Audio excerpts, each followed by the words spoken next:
Hello and welcome back to another episode of the Weekly Waypoint. Today we are playing Diablo IV because of course we are. It's the open beta. I don't know if it's closed by the time this video goes out. I think it will have just barely closed by the time this video goes out. But this is a side dungeon called Hoarfrost Cave. So there's no real spoilers here unless you count like class abilities or side dungeon story as spoilers, but I mean you can ignore the story anyway. It's just quiet speech with subtitles in the background. It's really not a big deal. Boulder, as you just saw me use, is one of my favourite abilities in Diablo. So yeah, I guess let's launch right into it. I've been playing a whole bunch of Diablo 4. I've only focused on the druids so far. I don't know if I'm going to play another class between now and when this video goes out before the beta closes. I was tempted to hop in and make a sorcerer, but I don't know, I feel like I might play a different class to druid on launch. Not because druid's bad, I bloody love druid, but just to make sure that I've got a different experience my first time round a campaign proper. But this is Boros. If you watched yesterday's video you will already be familiar with him. He is a burly lad who can turn into a big heckin' werewolf and swipe with his claws. I actually don't think I've got the most interesting build with him right now, because my primary attack is swipe with claws and my secondary attack is swipe with claws. And at first I thought I was being clever because I was like, I'm going to choose all the werewolfy skills because, you know, then I'm themed and it's cool and I'm always in werewolf form. But then I look at him carrying a big axe and I'm like, well, he doesn't use his big axe because he's always in werewolf form when he attacks. But yeah, as you can see, the transformation from human to werewolf form is very, very fluid. But yeah, it wasn't until I checked out the rock boulder skill that I realised, oh, it would have been way more interesting if I had swapped things up. Of course you can respec, and I actually attempted to do it here mid-dungeon, but I cut that out because I couldn't figure out how to do it without having to respec literally everything, and I wasn't willing to do that mid-video. But yeah, if you're familiar with Diablo 3, and you're not familiar with Diablo 4, what you really need to know is this does have the gameplay you know and love from Diablo 3, and it has the art style you know and love from Diablo 2. It's a bish bash bosh mishmash of them all together, and they've added some... It's kind of an MMO. I mean, we don't really know until endgame how MMO it is. I guess it would be more accurate to call it a live action game, but I'm more tempted to call it an MMO. Although... they do, when they said in a developer overview that they limit the amount of players you see in the overworld and in certain scenes to kind of like help create that sense of desolation that Diablo's so well known for, they were telling the truth. They were successful in doing that, so don't worry too much about that stuff. The one thing I haven't actually encountered on this beta is the world boss, because I don't know where it is. I haven't actually come across it in the open world, so I don't know what world bosses are like.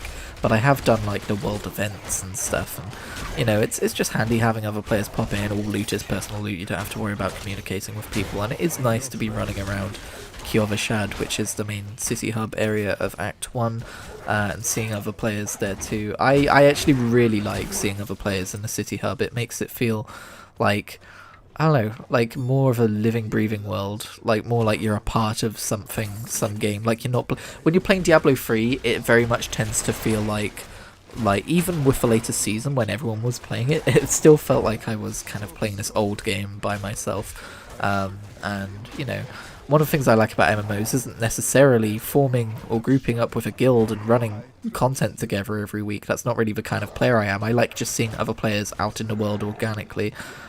So I guess this is coming at you from more of an MMO positive bias, but I mean it's got, you know, it's still an ARPG. It's not like you're going to be tab targeting or anything like that, don't worry. It looks beautiful, it runs well on my PC.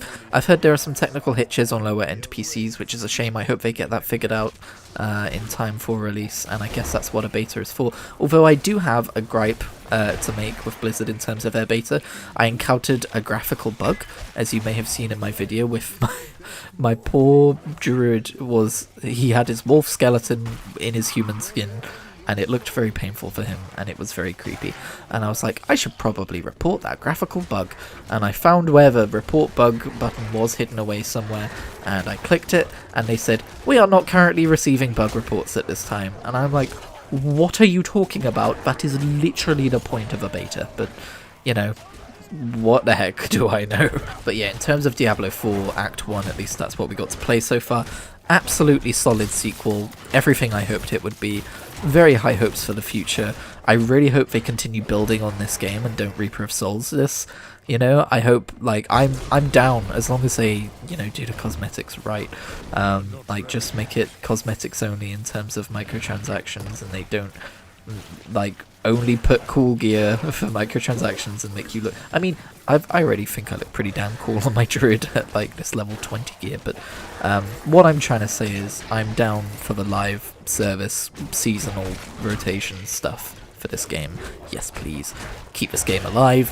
Do a better job than you did on that front with Diablo 3, please. Customizable characters really lends an air to, like, this is my character and this is what they look like with all the transmog options in this game, and seeing other people around in Kyovashad and other city areas as well is going to lend itself to that. And I'm excited to build out this roster of, like, a max level druid and a max level necromancer and a max level rogue and a max level sorcerer and a max level barbarian. There you go, I'll just say them all. And I'm excited, hopefully, for future classes and future zone expansions and stuff. Just Diablo 4 forever. Just Diablo 4 Infinite, please. Well, maybe that's not the best example. But enough about Diablo 4. I have played other games this week, mainly Diablo 3 and, dare I say, its cursed name Diablo Immortal. I might as well talk about that quickly now that I've spoken it into being. I'm tentatively giving Diablo Immortal another shot. When the Diablo 4 beta closes down, I'm going to go back to Diablo Immortal, and there'll probably be a video about it as well of my time in that game. I'm not going to spend a penny. I'm not going to give them a single penny for Immortal, even for cosmetics, because I don't want to reward them for that. But I do want to see the gameplay side of Diablo Immortal. And yeah, I think I'm okay wading through the microtransactional bullshit now that I know how bad it is. And I'm also curious to see with my own eyes just how bad the end game is in terms of needing microtransactions. But I am curious about Immortal as a game, even though it doesn't deserve it. I'm still on the fence about whether I should make a video about it. Like, just because I'm immune to the microtransaction side of things doesn't mean that everyone is, and I don't want to incentivize people to go and check out the game side and then they get sucked into the microtransaction side. You know, I'm responsible for Blizzard getting money out of it that way, but, you know, I'm trying to be less catastrophizing? What's the word?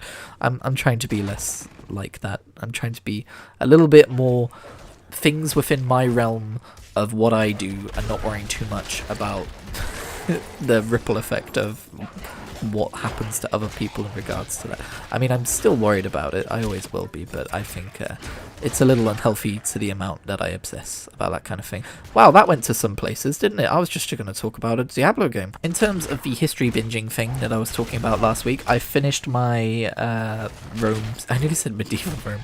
I finished my Ancient Rome series on Netflix, which I really enjoyed the 3 seasons of. One about Commodus, one about Caesar, and one about the one whose name I've now blanked on. It's not Tchaikovsky. Brain, why are you saying Tchaikovsky? That's all my brain will tell me now. Caligula, that was the one. Anyway, I really enjoyed that series. You know, I think I mentioned last week pretty much the extent of my thoughts on that series, so I won't go too much into it. But just to say, I'm now on to my next series. I was saying I was going to go and rewatch and catch up on Attack on Titan after I finished My Hero Academia, so that's what I'm now doing, and it will surprise no one to hear that I forgot how good that show is. So yeah, I'm kind of double grimdarking it.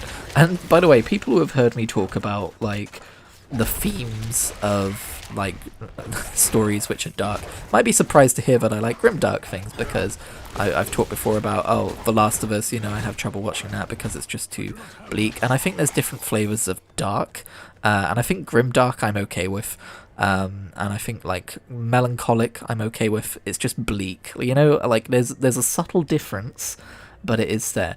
That being said, I was enjoying The Last of Us, and I only stopped paying attention because my attention span sucks. I will get back to that series one day, I promise. But yeah, Attack on Titan. It's